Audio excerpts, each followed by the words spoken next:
Well, hey there folks, welcome back once again to the Hop House. It's Eddie here and it's time for another beer review. And you know what, today we're going to do a dark beer day. Not done one for a while, so we're going to get through some dark beers today. Something a little different for my channel because you know I'm very IPA and pale ale heavy. If you're brand new though, welcome along to the Hop House. We call that because we like hoppy beer. We like house music, we're on the beer side.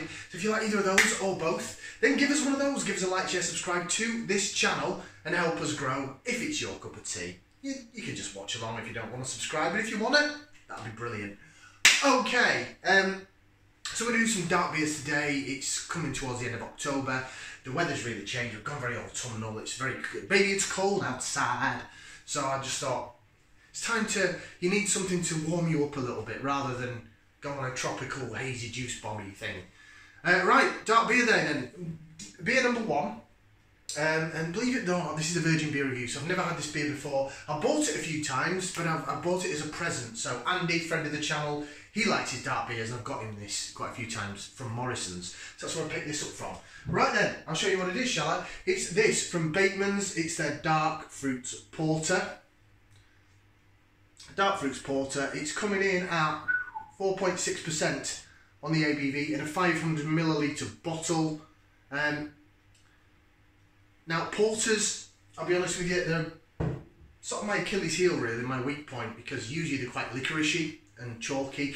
And licorice, if I get licorice in my mouth, I'm like, it's just, maybe I just was forced to have too many of them shoelace things and blackjack sweets when I was a kid, and I just don't. So I'm hoping, because this is Dark Fruits Porter on it, it's not going to be like that. Let's get it out in the glass. Using my green duck pint glass for this.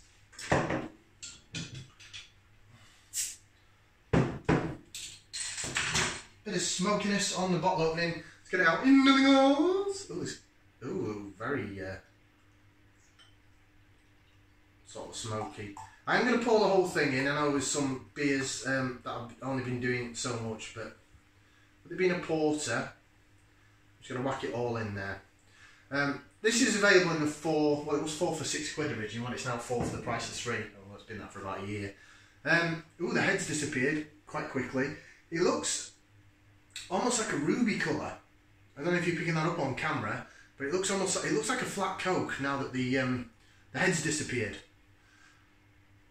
But what I'll do is we'll give it a whiff, see what we can sniff, and then we'll have a bit, and then we'll try and rejig and get some head going. Because look at how flat that's gone. Whether that's this glass, I mean, I just got it out of the cupboard, so it's not like it's been wet or anything beforehand.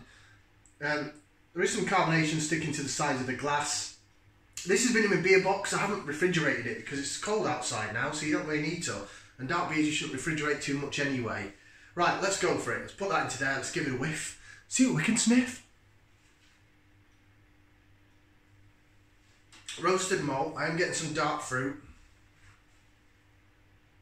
Like some figgy, pruny vibe.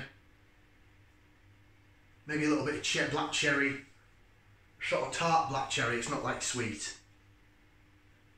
It's not licorice though. Get in. Get a bit of roasted toastiness. Right, I'm just going to get in there and give it a try because it's gone so flat. I'm a little worried about it. Bottoms up, down the hatch. Cheers.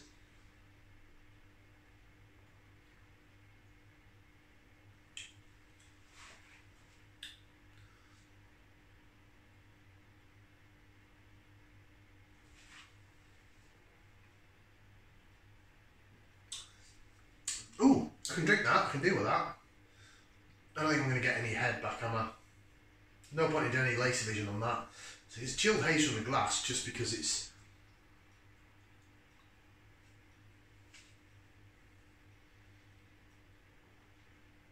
Okay, so it looks as flat as a pancake. It looks like a flat Coke. It's actually quite pleasant to drink. It's not licoricey. It's not got a bad body actually. It's not as thick as a really gloopy sort of thick stout, but then again it's 4.6%, so it's not going to be, is it? But it's really... That's quite tasty. I quite like that. Definitely getting the dark fruits down the middle of the tongue. You're getting like that roasted malt sort of bready vibe. It's not overly roasted malt though.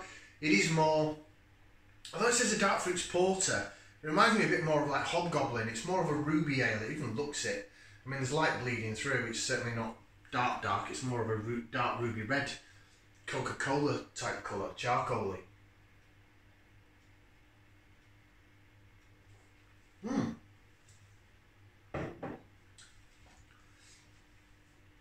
That's a lot sweeter than I was expecting, actually.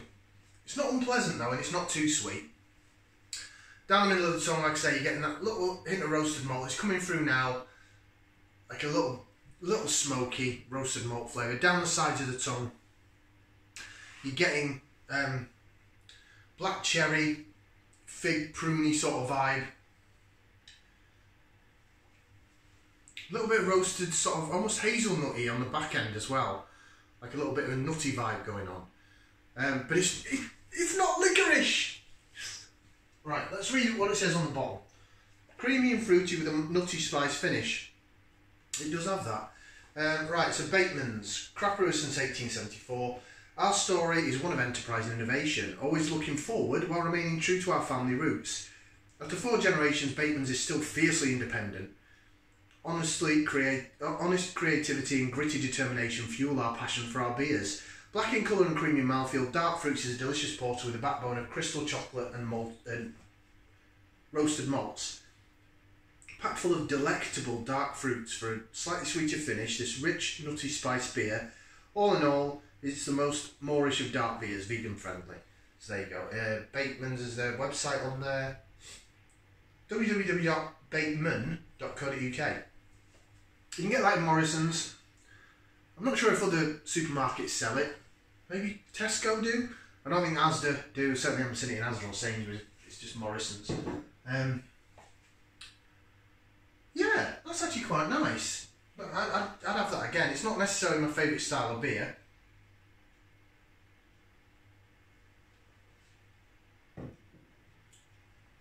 But it's not licorice. That's going to get a thumbs up from me. It's alright, it's pretty decent. I don't mind that at all. Really quite nice in the mouth. The roasted malt is minimal, but the fruitiness of it is really quite pleasant to drink. It reminds me a bit of like the Poacher's Choice from Badger. Don't call it that anymore, do they? Call it Cranbourne Poacher now.